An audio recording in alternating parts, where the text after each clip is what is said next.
Hello, friends. Bonjour, chers amis. Lorsque vous cherchez des réponses à certaines des questions les plus complexes de la vie, vers qui vous tournez-vous? Vers des amis, des membres de la famille, des enseignants ou des pasteurs? Vers Internet? Bien que l'un ou l'autre de ces choix puisse fournir une sorte de réponse, comment savoir si c'est la bonne réponse? Comment savoir si elle est entièrement fiable? Dans notre monde actuel, de nombreux prétendus experts affirment avoir exactement la réponse dont vous avez besoin, et souvent celle-ci a un prix. Mais voici une merveilleuse nouvelle. Il existe une source qui fournit des réponses parfaites aux questions difficiles et des conseils fiables pour les situations que nous affrontons aujourd'hui, mais également dans un avenir très proche. Cette source fiable à 100% est la parole de Dieu, la Bible. C'est la norme d'or, le discernement entre la vérité et l'erreur. En Ésaïe 8, 20, nous lisons « À la loi et au témoignage. Si l'on ne parle pas ainsi, il n'y aura point d'aurore pour le peuple. » Cette parole inspirée nous rappelle que si nous entendons quelque chose ou recevons un conseil qui n'est pas en accord avec la Bible, il n'est pas crédible et est obscur. Que Dieu soit loué, car il nous a donné un moyen de détecter la tromperie. Nous lisons dans la tragédie des siècles, la parole de Dieu est donnée aux croyants comme sauvegarde contre les faux docteurs et les esprits séducteurs.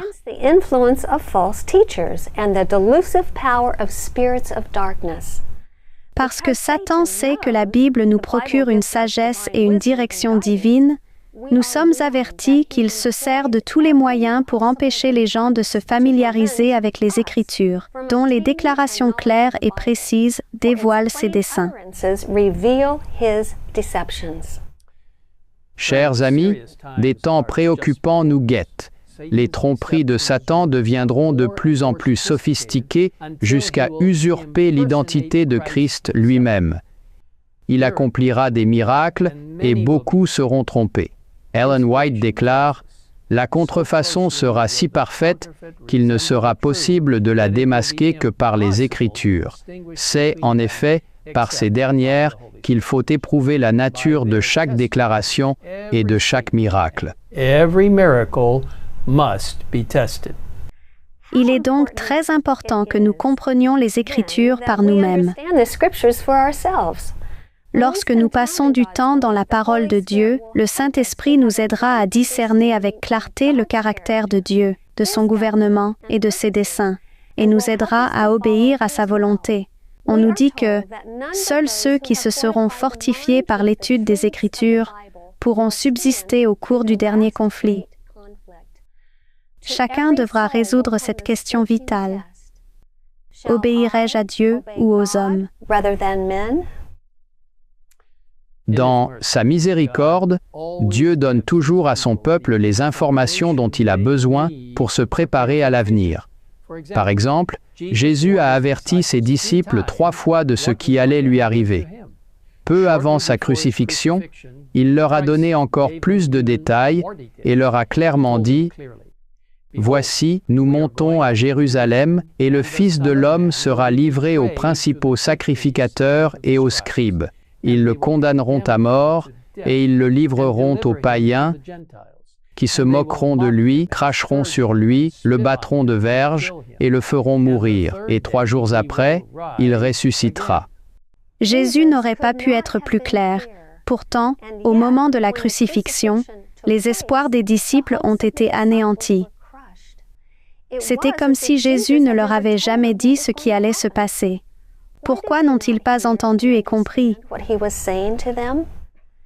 Ellen White dit qu'il attendait un règne temporel et l'affranchissement de la puissance romaine. Ils ne pouvaient supporter la pensée que celui en qui étaient concentrées toutes leurs espérances dut subir une mort ignominieuse.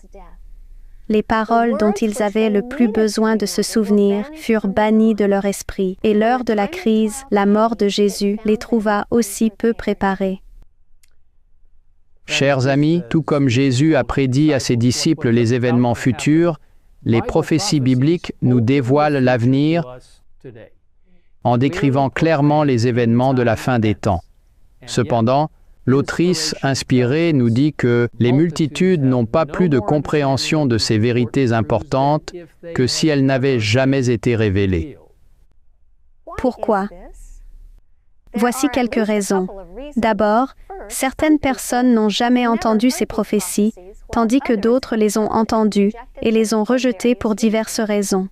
En 2 Timothée 4:3, la Bible nous dit « Car il viendra un temps où les hommes ne supporteront pas la saine doctrine. » Et dans la tragédie des siècles, nous lisons « Les foules ne goûtent pas les vérités de la Bible qui entrent en conflit avec l'amour du monde. »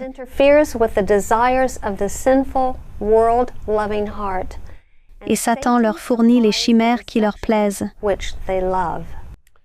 Mais voici la bonne nouvelle. La voix de Dieu continue de parler à travers sa parole. Ces prophéties sont vraies et nous avons la promesse que Dieu aura cependant sur la terre un peuple qui s'attachera à sa parole et qui en fera la pierre de touche de toute doctrine et le fondement de toute réforme. Dans notre prochaine vidéo, nous examinerons plus en profondeur pourquoi il est si important de comprendre les Écritures par nous-mêmes et comment le faire. En attendant, je veux vous encourager à télécharger votre exemplaire gratuit de la tragédie des siècles si vous ne l'avez pas encore fait et à lire le chapitre 37 intitulé « Les Écritures, notre sauvegarde ». Le livre est disponible sur l'URL en bas de l'écran.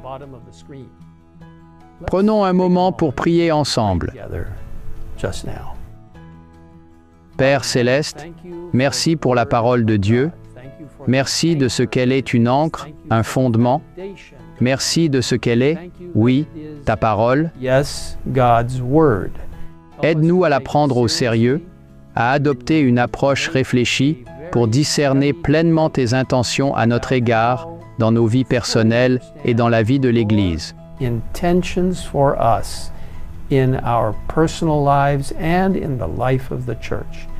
Merci de nous conduire et de nous guider à travers ta parole et à travers les effets du Saint-Esprit. Au nom de Jésus, nous te prions. Amen. Amen.